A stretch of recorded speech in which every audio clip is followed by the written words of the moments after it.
Welcome to episode 12 of the Bodcast, and this is the grand finale of season 3, which is crazy. I can't believe we've done 3 seasons and madness.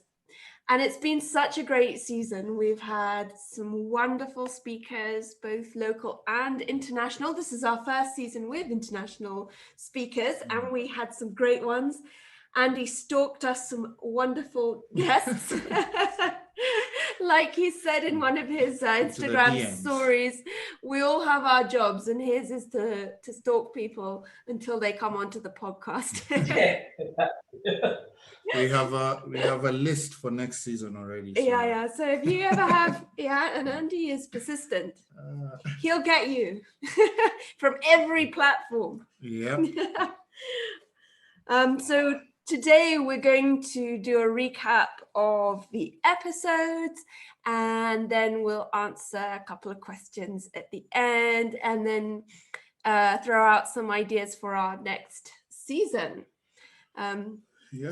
Gentlemen. Mm-hmm. Yes. How are you both? Good. I'm enjoying my cut, enjoying eating less food, enjoying training, new cycle of training, push legs. So far so good. 2 weeks in. I'm How many kilos down are you? About three. Two, to be specific, about 2.8 there. But I feel lighter. Well, clothes feel different. So yeah, I think it's working. But I decided rather than do 5 weeks, I'll do 4 weeks. So. He was so hungry one night. He was like, "I am not doing 5 weeks. I'm doing 4."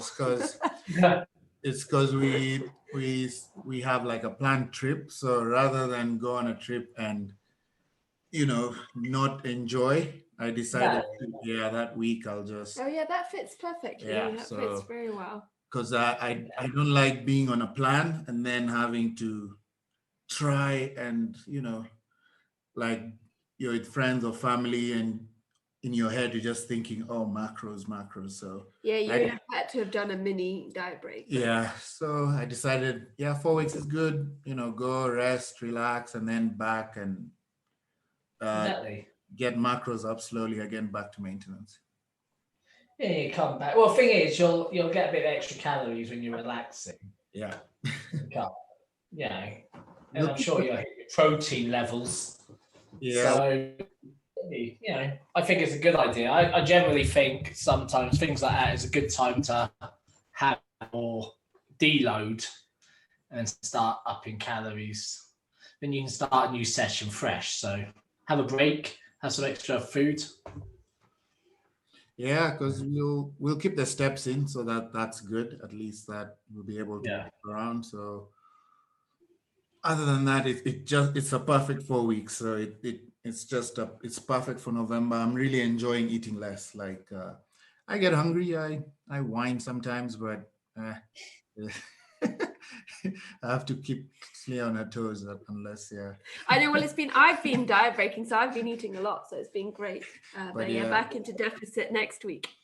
Yeah, so I'll go back. New maintenance, maybe recomp for another month or 2 as I bring calories up slowly. So no rush because we have another year off season anyway. So that's crazy. Yeah. And your week, Andy? I know you've got a new puppy. Oh yeah, well, obviously kittens, puppies. Yeah. Oh yeah, you have kittens and a puppy. And possibly a donkey that give birth. So yeah, it's a bit chaotic. Oh, nice. I catch a spider last night, which was fun. I saw that. That was a large. Yeah, that was a big one. Yeah, it's not the biggest baboon spider I've ever had to relocate. But it's the only one I've ever seen here, which is quite nice. It was a Kilimanjaro brown baboon spider rather than like the ones you get in Nairobi. Ones I've seen a lot more in Nairobi, the big black ones. Mm-hmm. But it's pretty cool. Moved it. The girls were like, kill it. I was like, I'm not killing a spider. No, I I didn't have a glass big enough to put it in. I had to go find a container jar. Wow. But those were the first days. I'd be like, kill it. But now she's here, so it's like, clear, spider. I'll be outside waiting. You do your luckily, I'm not scared of spiders. Luckily, but doesn't mean I want them all around my house. But they all serve a purpose. But back to training. Training starting a new block tomorrow. Calories are up, but weight's dropping. I don't know why. Calories have gone up. My weight, like literally, I woke up this morning and I'm down to 196 and a half. And at my peak, I was 201. So it's like, it's like this last week, it's just gone. But those are good, right? Yeah. More food. Yeah. Exactly. Food to go up again. It's probably, I've been quite, as you know, busy. Yeah. I'm sure. Around, so it's probably a bit of that. That makes a big difference. So apart from that, so I had a deload week in the gym before I start the new cycle, which has been fine. So I'm pretty well rested, although, I feel good. Calories are down, sleep's up. Yeah, it'd be nice with the Smith machine at least now. Oh, yeah. Other new, well, not new, but just stuff you haven't done in a while into the training. Exactly. It's just a bit of a change. There's some stuff on there in the new block because I had on the program in. Pendulum squat hopefully is getting finished tomorrow to go straight. Basically, I ended up giving them the plans for the Atlantis one. I managed to find the detailed plans with all the measurements for the Atlantis one. And so, internet. If you search on the internet for long enough, you'd be surprised what you can find. That's how I see Pinterest. Well, you have to share those with us. Yeah. Well, let me test it and make sure it doesn't kill me first. Yeah. And then I'll let you know. If you live and maybe you'll have to go and test it. Yeah, but it's good. At least you sent him the plan. So if it's 100%, it's just telling him to replicate. So. Exactly right. Yeah, because he tried to do it from just from looking at a picture of a pendulum squat, and the movement wasn't quite. He wasn't happy with the movement of it. He said it didn't feel good. Yeah. I said, all right, here's some actual plans. Let's try and see if we can just copy those. Yeah. Then it should be spot on. So but the Atlantis one is like one of the hardest ones as well. Yeah. If you've ever been on the Atlantis, I don't know which pendulum. Weird. In Dubai, it wasn't. That was a Prime. The Prime. Prime really good, but they're amazing. I think the Atlantis one's considered one of the hardest ones. Yeah. Well, you're gonna have to name this one after yourself. Yeah. Yeah. So we'll see. But yours is like the better version of the software. So once you know what needs to be fixed, you tell us, and then he can work. Exactly. Mine's a guinea pig. Yeah. I'm a guinea pig. We'll see. So but looking forward to that because I've got some mirrors coming for the gym for the inside of it. Yeah. But I said, as we were talking about before about people hogging equipment at gyms during peak times, I don't have to worry about that. Like you guys don't. We've got my own equipment, so luckily I don't have the stress of having to shout at someone who's taking up all the equipment. Just go in. The only problem is the only person I can be angry at leaving the weights laying around is myself. Forever walking around going, I wish I put my weights away. Yeah. I would have normally always put my weights away. But at home I'm like, oh. I know it's annoying. I think that's why I try train, and after every exercise I put the heaviest one, especially, you just put them back, because at the end you're like, there's no one to do this for me now. Well, we still fight a bit over the equipment, especially since Leon has programmed like every single exercise on our new machine. Pull so days. as I pulled it, I'm like, well, I can't be on it for the whole session. But now I need to complain to the management. But now we're doing different. When she's doing her legs, I'm doing my push or pull. So that's how we have to program now. Be like, what is exactly. Yes. Each other's away. But I'm going to try and get a rack made for loading the plates onto. like a lot of the equipment, like my rack and stuff, and the Smith machine has things to put plates on, but I find that annoying having to pick them up from the bottom up. Yes, So I might have something just built with plates on, like a plate tree. Yeah, because we are lucky the 2 racks have the side for the plate. So but that Smith one is annoying, especially the one you want is like at the bottom. And you take them all out. Exactly. And my bench press rack's the same. The stand, the barbell stand. It's the same. It has things at the bottom, so I never put weights on it because I'm just fed up of having to pick them up like that. So I tend to stack them against the wall. It's functional training. That's deadlift. You have to do your deadlift every time. I think you're more likely to teach yourself putting weights away at weird angles. Yeah, but it's one of those things. At least if you get the measurements, you can just do a nice. Exactly. I think those sort of things great, quite easy to make. Yeah. Have a little box in the bottom for the handles and dumbbell handles, and then have just different sizes on both sides. Yeah. Stick it somewhere.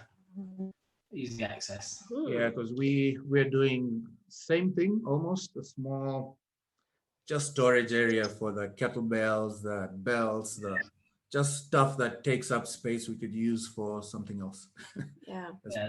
Clients. Yeah.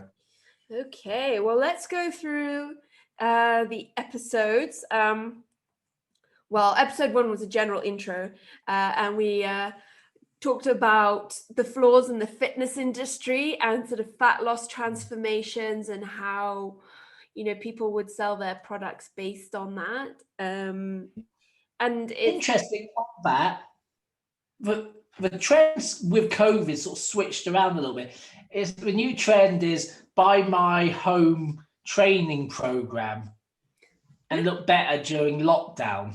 And this is like really a big thing of 2020. It's like, COVID's come along and it's like lockdown training exercises with an expectation of people coming out of lockdown better than they went in. Yeah. I think that's put a lot of pressure on people, especially people in the UK at the moment that are on lockdown. It's like there's always this expectation you should be training at home using your bands and stuff. People are selling programs for 10, 20, 30, 40, 50 pounds or whatever it be. But really, are they any good? Yeah. They're just like, I see these adverts now all the time, be it on sponsored ads on Insta or Facebook of home workout, buy my home workout. It's like, well, I think you've got to really handle your expectations because that's giving you really false ones. I think you should, set a goal of trying to maintain your muscle. It'll be difficult to build muscle unless you're a beginner. And then, if you're going to, it'll be hard to come out shredded as well unless you can get outside. So it's, I think it's selling a whole lot of unrealistic expectations. Yeah. I think if anything, like a workout now for home is more just to keep you mentally sane than trying to get shredded or huge, especially if you don't have equipment. Yeah. I would say for most people who just want general fitness, like Gen Pop, no one, not competitors, not anyone who's got physique goals, just join these, online Zoom classes and stuff. If you need something to keep you just going, or follow a YouTube, you don't need to spend lots of money on a copy and paste program you do at home. You don't need to do that. Now, if you've got physique goals, if you've got a coach, who should be programming for you in a lockdown. So that's fine. If you don't, there's plenty of things you can start thinking about. There's no point buying a program online with someone who doesn't know the equipment you have available to you. And if you don't have any equipment, your best bet is just to try and maintain a little bit, try and exercise. But it's funny how these trends goes, like, weight loss, fat teas, and now it's like at-home workouts. It's like, these marketing companies just see what's going on in the world and they try to guilt you into it regardless, you know? Yeah. Well, I think a lot of people did put on quite a bit of weight in the first lockdown. There's like the banana bread baking craze that went. But it's, you know, if, well, I think it was episode 9, we were talking about how to build muscle. So again, if you're understanding all of those principles, hopefully you won't be duped by such programs. And I mean, they're very seductive. They are. And I'm sure if I was younger, I'd have been like, oh, that one looks good, you know, because someone on the front is shredded with a 6-pack and looking sleek, and you're like, I know. Someone who's been going to the gym. Yeah, exactly. Someone who's made the program for home, but they're going to the gym. Exactly. Oh dear. So just beware.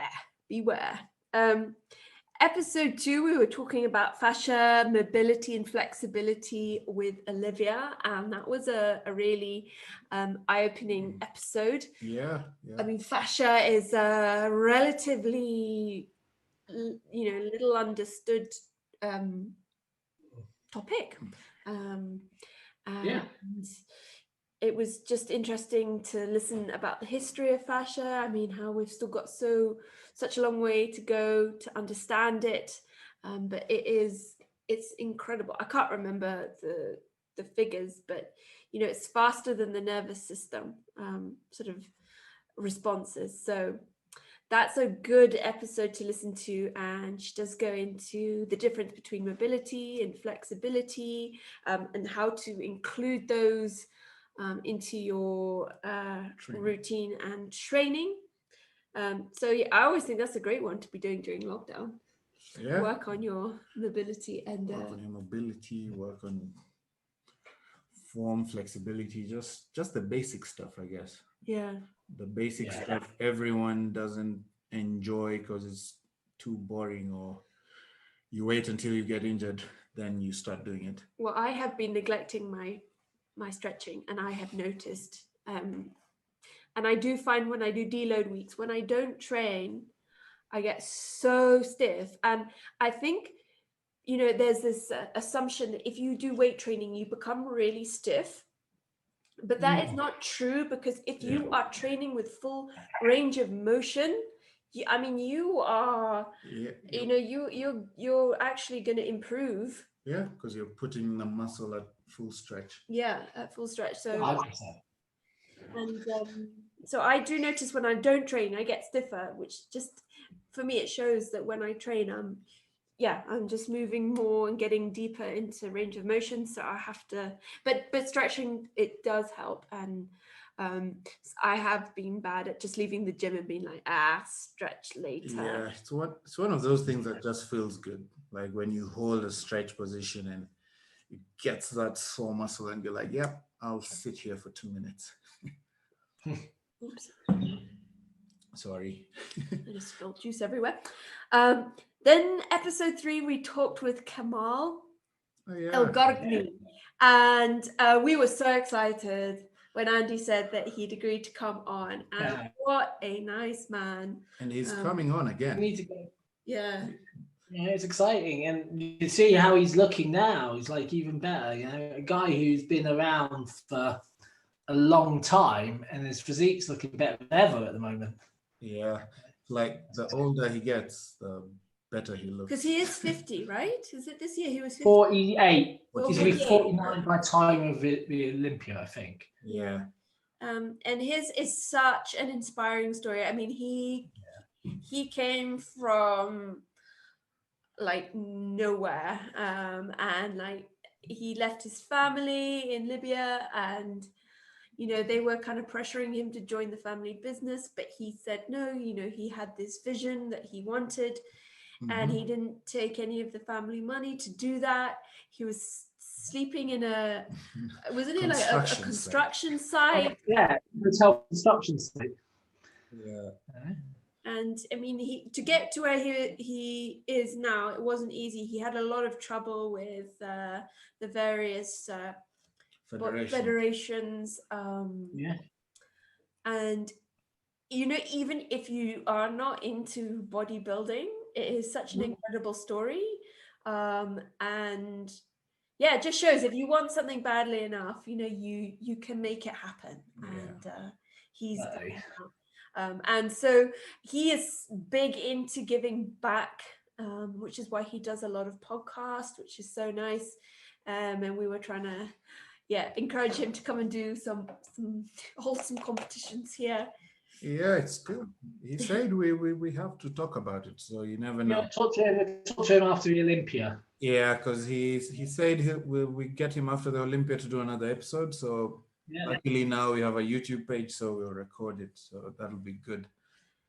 Yeah, so if you did enjoy that episode, do let us know if you'd like us to get him back on, and anything in particular that we can talk about with him. Although there's lots, and especially after the Big O. Yeah.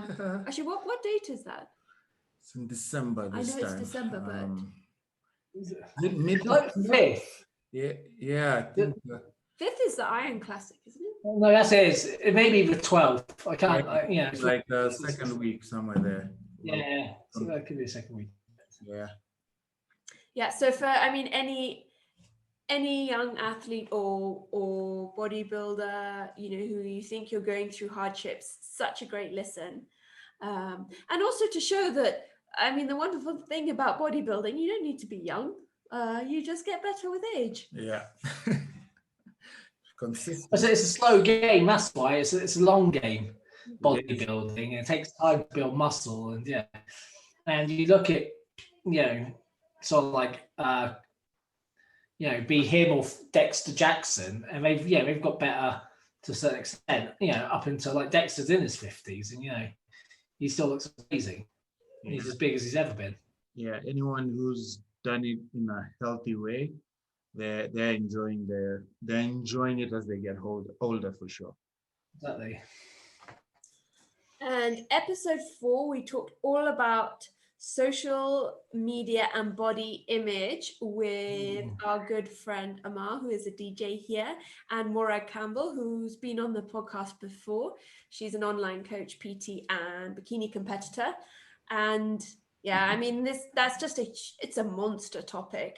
Absolutely huge. And Amar is a typical hard gainer, kind of skinny guy, and so he was telling us how just there's a pressure as well for men to look a certain way, and that's often overlooked. It's all about women in fitness, women looking like this, but guys have a lot of pressure on them to look have some big guns, and it's true. Not easy. Yeah, there's a big push in the female modeling for normal female fashion to have normal representation across fashion lines. A big push from women to bring that in, but it's not been the same for men. No. You now see big brands promoting body confident images and being happy at every size, but the male models still all look the same pretty much. And crazy story is when I was younger, I was trying to do modeling, and I'd started doing the gym. And one of the designers, I was chosen, and she was like, "No way! If we measure and use you have to buy those clothes because your proportions are just. It's like you're big at the top, your quads are big, so you're just going to use so much material. If you want this, not economical. Yeah, it's like if you want the job, you have to buy the clothes." And I'm like, you pay me, so I pay. It didn't make sense, and it's crazy. Yeah, it made no money. It's pointless. Yeah, because everyone was, a bit skinny with the skinny man abs, and I'm there with my arms that can't fit anything. So it's a bit. Come to think about it, it's one of the social pressures you're saying. It's for men. It's like this is the look, and it's never changed. Yeah, it's but I do think social media's made it more important to be guys be bigger. Yes. Well, outside of the fashion side, I think, and that's what we're seeing almost in men's physique. Yeah. As a competition, guys just get bigger, and young guys look at men's physique competitors because it was meant to be attainable. They look at that and go, "Oh yeah, that's the attainable level. That's where I should be." But the reality is, it's not. It's not. Not huge. Not anymore. They are, yeah, and it's we talk about it a lot, how someone you follow on Instagram, they're not natural. You've got to keep that in mind, that they might not be natural. No. They're that jacked. So and then it's hard not to compare yourself. And that's the thing. You don't know their story at all. They might have been training for a long time to look like that. Yeah. And people see it and think they can do that in 8 weeks, 16 weeks, And The reality. And also the sad part is now with the social media and everything, guys think I'll just take drugs and in 3 months, 6 months, I'll be as big as nope, not even in a year. It Exactly. still comes down to consistency and your health and your genetics anyway. So you can take all the drugs you want, but you might never get to that point. So Exactly.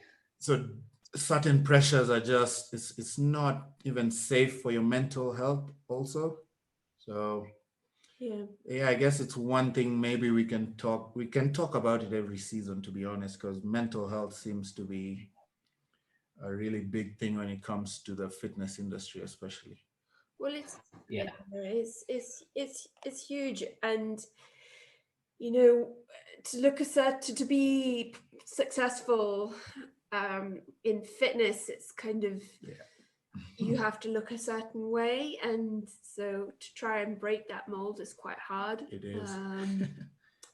And that's just not healthy at all in many ways. No. But even women in muscle, I look at a lot of women, I'm like, wow. And then Neil's like, they're on drugs. I'm like, what? No. Yeah. But it's I'm like, I just read their log on what they're using. And she's like, how? I'm like, they write a weekly log. So it's so hard not to compare yourself to someone else and like to think that you're going to get there. So you mean some of them are very open about what they take and don't take, which is good. Yeah, which is so good.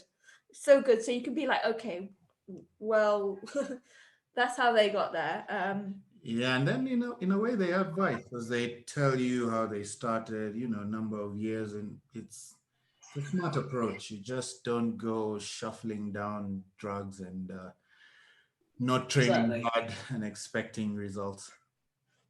And this is the thing as well. When you look at a photo on Instagram, again, you don't know the background story. Sometimes proportions in the photo, the angles, make people look amazing, and it's not the reality of you see them in natural light up close and actually really small, but because of the angles, like some of these women with their glutes, stand their glutes all pushed out, and and they look like amazing shape. But when you meet them in actual real life, they just look like a normal woman.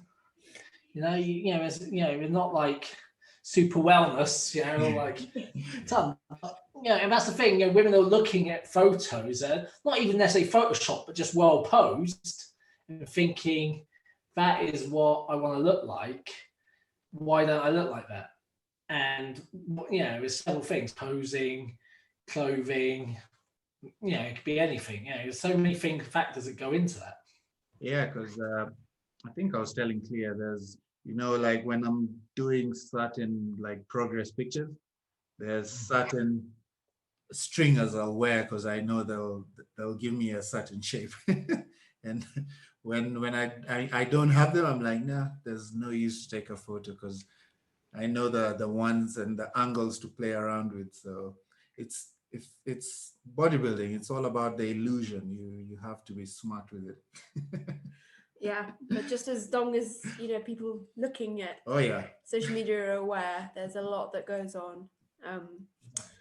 So that was a really good episode, and it was great having Amar's point of view from a DJ here, into fitness, but not not so much, and then Morag, who has been a bikini competitor and was teased a lot at school.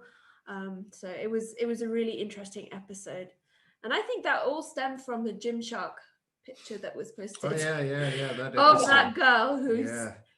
got a few roles, and but then The guys went crazy. But then our friend was like, well, where are the men? If a man did that who didn't have a six-pack, they ain't posting him. So it just brings up a lot of questions, and it was really interesting. Episode 6, we did it. Oh no, sorry. Episode 5, we did lifestyle diseases and management with our favorite repeaters, podcasters, Ashley Kabutha, registered dietitian, and Dr. Simon Imbura, GP and head honcho of Pain and Gain supplements and now equipment. And that was, going through all the lifestyle diseases, sort of heart diseases, diabetes, and how to manage them through training and nutrition. And great having Ashley's point of view from nutrition, and Simon, who we love his point of view, because even though he has a medical background and is GP, he is not the first to be prescribing medication. He wants to tackle it first through training and nutrition. And a lot of these diseases you can not cure but manage. True. Because a lot of people jump to I guess also it's just lack of knowing, because you expect your doctor to be advising you correctly. If they tell you to buy a certain medicine, you do what they say. So it's nice to have someone like Simon who's like, let's try food, let's try training, and then that way you don't need this much medicine. You'll need very little. And especially since all these lifestyle diseases are on the rise here. I think they gave some figures. It was very interesting. Diabetes is a big one, but as are a lot of them. So that was another. We learned a lot on that episode, and Ashley and Simon are just great. So then episode 6 was a Q&A. Episode 7, we had Ollie Carson back on. That is Andy's coach in the UK and our mentor for online coaching. And Ollie has been on the podcast before, and he's just a wealth of knowledge. And we're talking about competition prep with him. And competition prep is it's niche, very niche, but still another of those episodes, even if you're not into bodybuilding, it's very interesting to sort of get this behind the scenes look at what it really takes, and both to compete but also to coach. I think there's some other lessons in there as well about how healthy is it to be super lean all the time. And I know we discussed that, and we talk about like potential damage to thyroid function and everything else. And I think that was quite an important part of that episode, was actually, because of the social pressures of, especially for women to stay a certain size all the time, and a lot of women end up remaining lean for long periods, their health has a big knock-on effect. And I think that's important for people to realise. You can understand it from the episode. It's not just about being a competitor, but it's about eating in a calorie deficit, like for long periods of time. Like people who diet for long periods without coming up for air. It's not just competitors that, receive this damage. And I think, we did discuss that a little bit in that episode. And also what to look for in a coach. Which is really important if you are thinking about competing. And again, I don't want to say especially as a woman, but if you are a woman and you're going to compete, you do want a really good coach, because, well, if you have listened to the episode about the menstrual cycle, you'll know how important that is. And a lot of women lose that when they compete. So to have a coach who understands all of that is key. So that was a good one with Ollie. What else did we talk about in that? I think that was talked about prepping, coaching, yeah. But also, if you are a coach, you know, What like you need to know. we're a coach, I wouldn't take on a competitor. I just don't have that knowledge. I mean, Leon's competed, Andy's competed. They have experience. That was it. Yeah, you need experience. I mean, not like just knowing what it takes to. Yeah. True. Yeah, because it is hard work, and if you've not been there, I don't think you can understand. Say you're helping someone prep, it's really hard to understand what they're going through when they're telling you they're feeling a certain way, and you've not been through it, so you're like, you're just being a nuisance. Just do what I tell you. So once you've been there, then you can understand each stage of prep your client. Then we go to episode number 8, and Andy did some great stalking work here. He got us Dr. Gabrielle Fundaro, who is very, very well known, and she does a lot of research into the gut microbiome, and we wanted to talk about this topic for a long time, sort of gut health, which is it's bandied around so much, gut health, it's so trendy, but what does it actually mean? And I mean, so that episode was really, oh wow, I learned a lot from her. Yeah. So, there's a lot of myth. I think like her story the other day about kombucha is, then we discussed it on the episode. It's like everyone thinks it's some sort of miracle cure for your gut, but actually there's been no studies on it. You know, there is pros and cons to discussion of gut health. There's a lot of stuff we know does great stuff in the importance of the gut, but there's also a lot of untested science being discussed. So, so is what it is. You've got to understand the limitation of what the science already says. Just because somebody on Facebook, Instagram tells you that drinking this or eating that's going to be good for your gut health and that's going to prevent every illness, doesn't necessarily mean it's true. Yeah, the kombucha is such an interesting one, though. I hadn't really thought about that, because it is everywhere how good it is for your gut health. I mean, I personally don't like it, so I've never been on that bandwagon. But I've never taken. I don't know. I just thought that was fascinating. Not a single study, and like every kombucha company is totally throwing in your face that this is good for your gut health. I mean, maybe anecdotally, but no hard research. And also, I don't know. You know how it's just human nature. Even if I gave you a placebo and told you this, and you do this cut in a week, you'll be losing 0.8. You follow the diet. Just because of that pill, you will do everything I say with, you're just thinking that pill is everything. So I don't know, maybe the placebo effect is one of those things that work amazingly in humans. So maybe someone... Well, maybe it does have benefits, but there's just no scientific research in humans. It's very anecdotal. No, not fact. Well, it's not hard fact. When they say it's good for your gut health, that hasn't been proven yet. Yeah. So that episode is great. She takes us through what gut health is, the gut microbiome, how best to support it. And that was, eat a very plant-based diet. That does not mean vegan, just eat more plants. No need to do crazy gut cleanses, detoxes, that's the one. Diet Coke is not going to kill you. Sweeteners are not the devil. So Andy down another sort of liter of and the other one was gut reset doesn't exist. You cannot do a gut reset.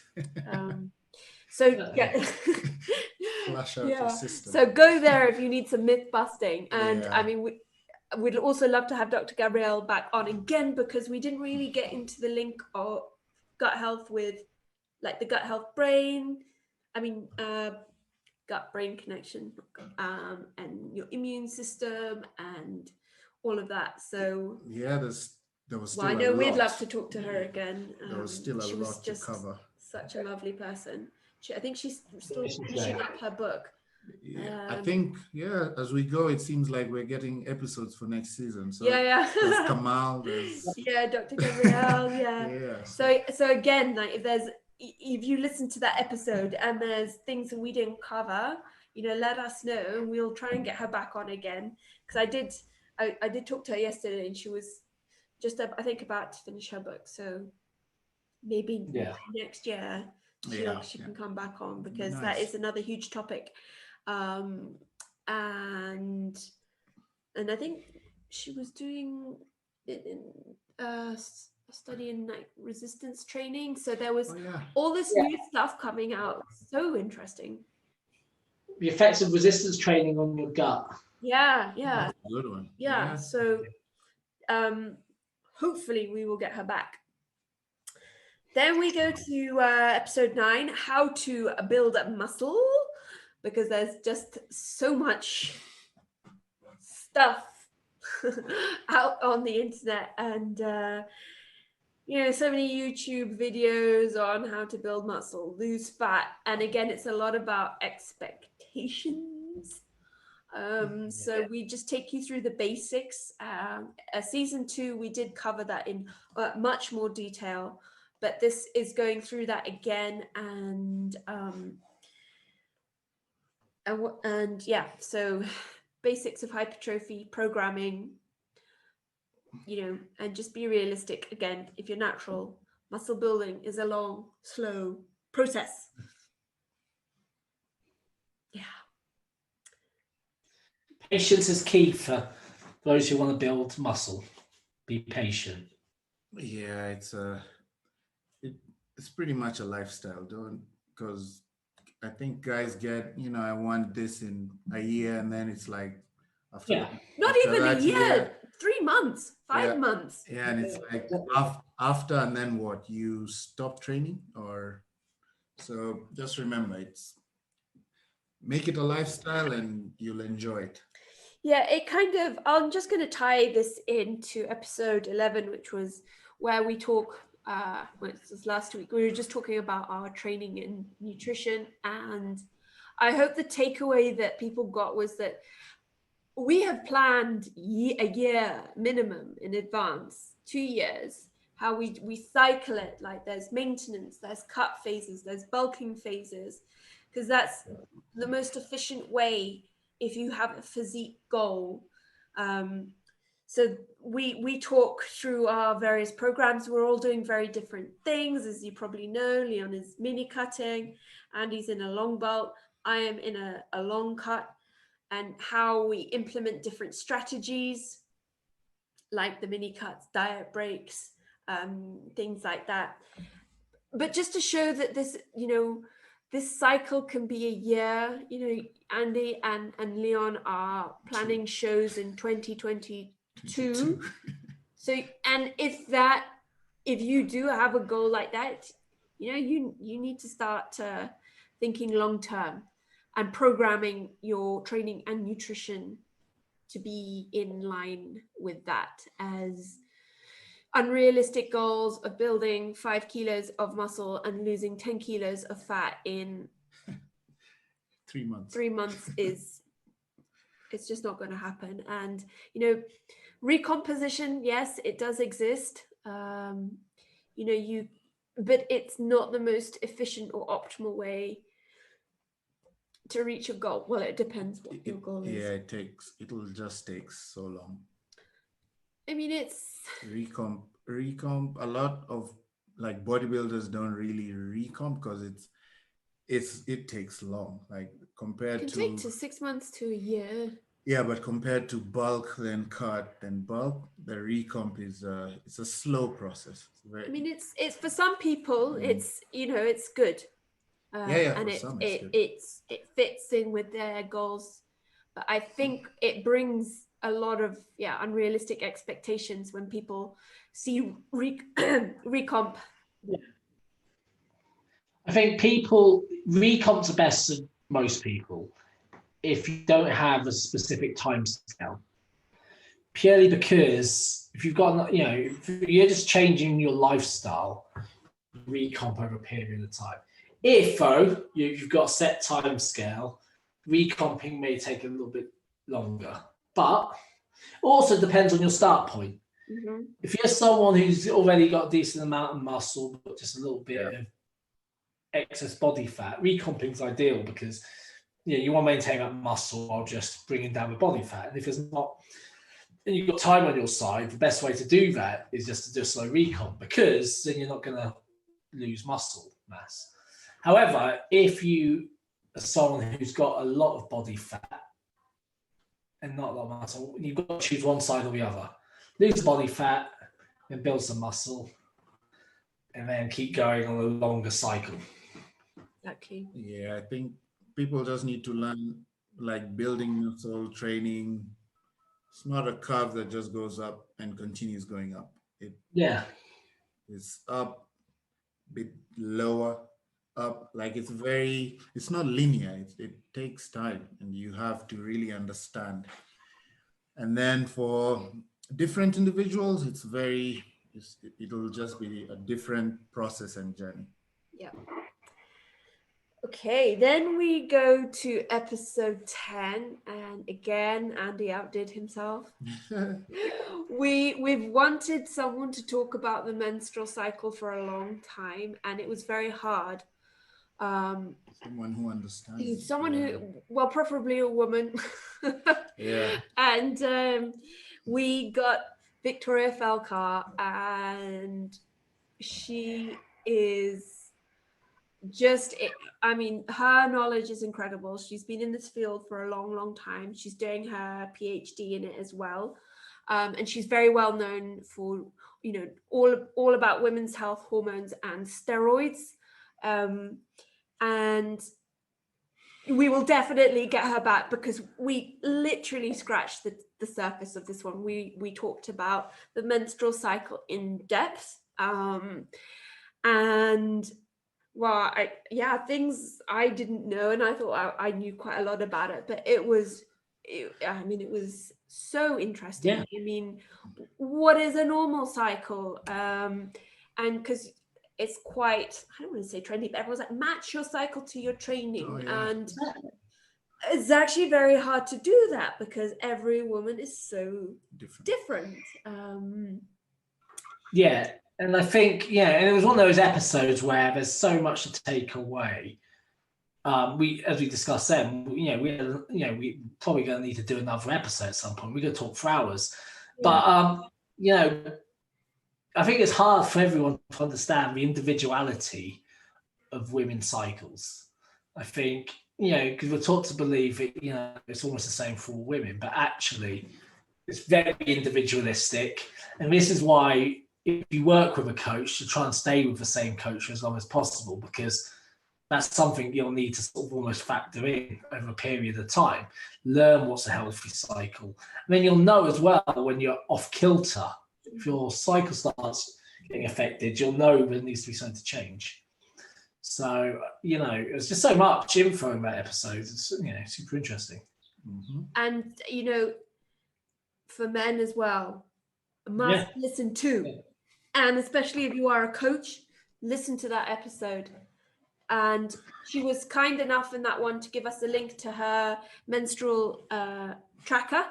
So go back to that episode, and highly recommend you download and use that, because it's so interesting and better than any of the apps. And get a thermometer. Sorry? And get a thermometer. Yeah, I actually need to do that. Put that on my list. Basal temperature. My Christmas present. Best. Yeah, it's sorted. And I mean, we want her to come back on, because we didn't even get to talk about birth control, and that is huge. Yeah, absolutely huge. And coming off birth control and how that affects you. And because we just touched on it. We talked a little bit about it, but that is literally like what it is. Another episode all about birth control. And again, crazy how with the menstrual cycle, there is still not that much. I mean, we know about it, but still a lot that we don't know. And how it's not even that recently that, there's been studies in it. So crazy. Actually, I'm going to ask her if, is it if you're on birth control and you do like a natural competition as a female, is that's Well, I mean, something? it is. Yeah, I think it's something. I mean, the pill is a steroid. Yeah. But it's not. I don't know. No, yeah, it's not performance enhancing necessarily. Maybe. Maybe. Unless maybe it's, who knows, because estrogen plays a big part in like sports performance and anyway, those are questions for the next definitely. So make a note of any other topics. I know she's also very knowledgeable on PCOS. She has a different program, but that is another extremely interesting topic. Could foresee a whole season with Victoria. Yeah, I know, exactly. So many episodes. And so yeah, both she and Dr. Gabriella are busy working on projects, but they were both kind enough to say that they will come back. So I'm sure Andy will be busy. Yep. Sliding into those DMs. Yeah. And that pretty much sums up season 3. We covered a variety of topics there. It was an amazing season. Yeah, we really enjoyed it. It was fun to get international speakers on, and we're a bit nerve-wracking at first, but and we had to work with the time differences. Yeah. Quite late at night, but it's also worth it. Like I say, we don't make any money from this podcast at all. We love what we do, but we do appreciate feedback and questions, especially on the upcoming season 4. We've got some ideas lined up. We want to interview a lot more Kenyans in the fitness scene here. So if there's anyone that you really like or would like us to interview, let us know. We've got some lined up, but and it could be from any arena of fitness. It doesn't have to be bodybuilding. Be any sport. Any sport, yeah. And then if there's any other ideas or topics that you would like us to discuss, just let us know and we will do that. We had one question today. We've talked a lot about intuitive eating, and this person asked, what about intuitive working out? And I think this can go many ways. We can attack this from many angles, but the first one that came to mind was that we'd just be like, I don't feel like working out today. Yeah. I'm a bit tired. I'll intuitively rest.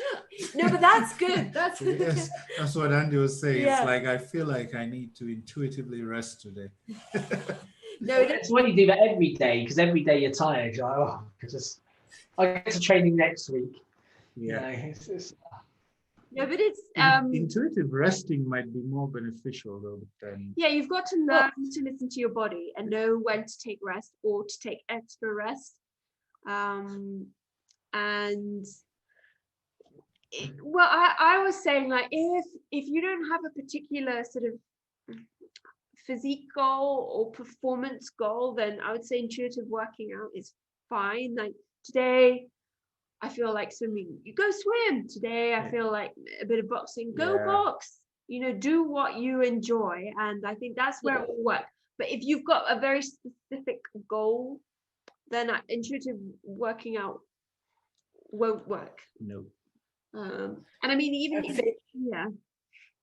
I think the default should be to train unless you really need to take rest.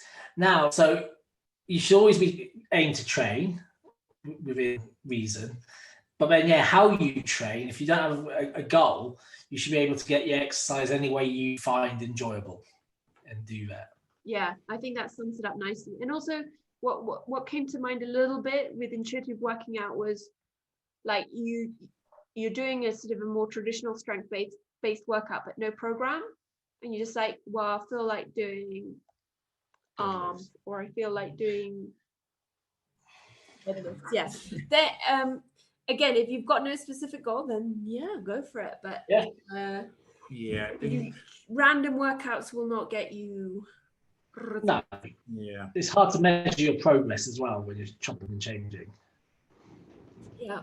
And I know Dr. Gabrielle talks a lot about intuitive eating. Sorry, just changing the topic there. Because that would be an interesting topic to talk about.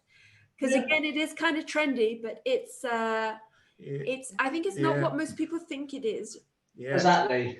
Not what people think it is at all. Because guys want to start intuitively eating on the first, the first time they start understanding what, calories are, or macros. And I'm more like intuitive eating should come after a bit of experience and understanding and learning. I don't know if you can just start intuitively eating, especially if you've been like overeating or you don't understand calories, macros. I think it's a bit. Exactly. Yeah. I think there's a difference to just eating to how you feel, and then actually intuitive eating where you're still mindful of what you're eating. You still got to be mindful of what you're eating. You've got to eat more mindfully.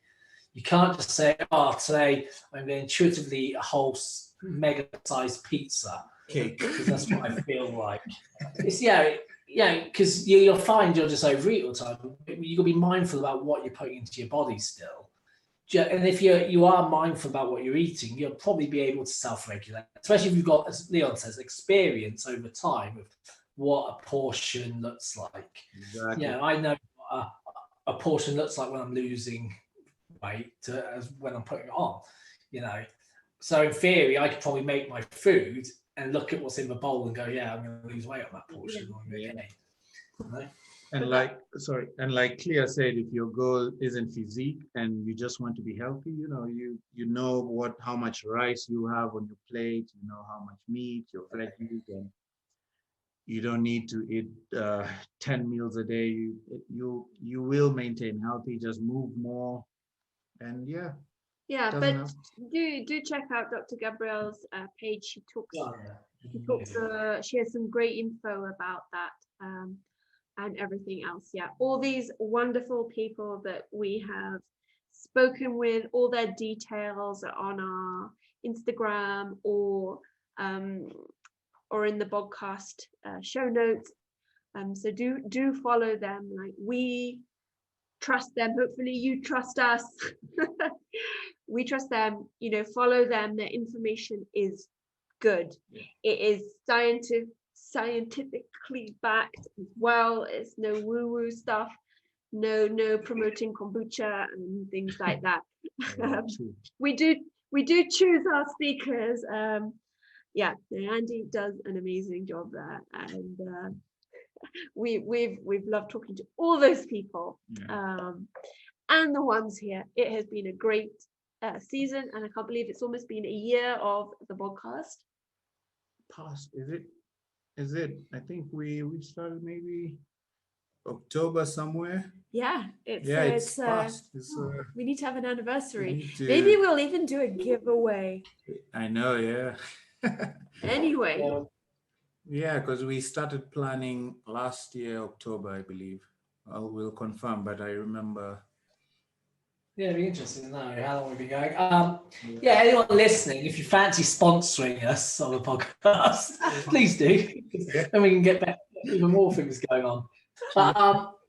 But seriously, it is a work of, people don't realise there's a lot of work in the background trying to find guests and discussions and trying to come up with topics. And we only do it for the benefit of educating people. So, please listen, share, and subscribe.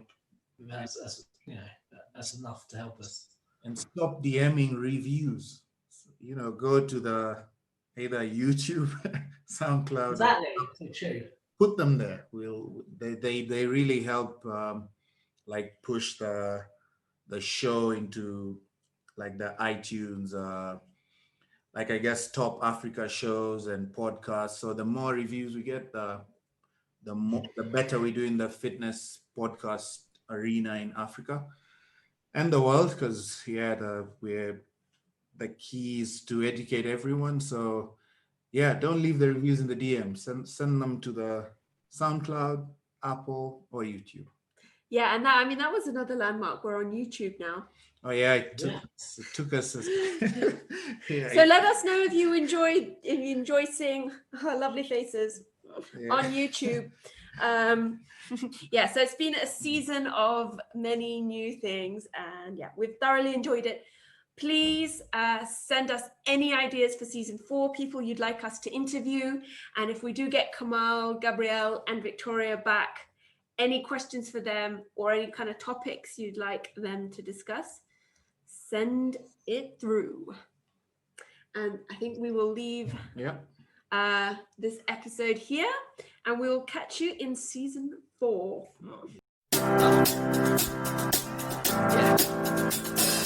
Yeah.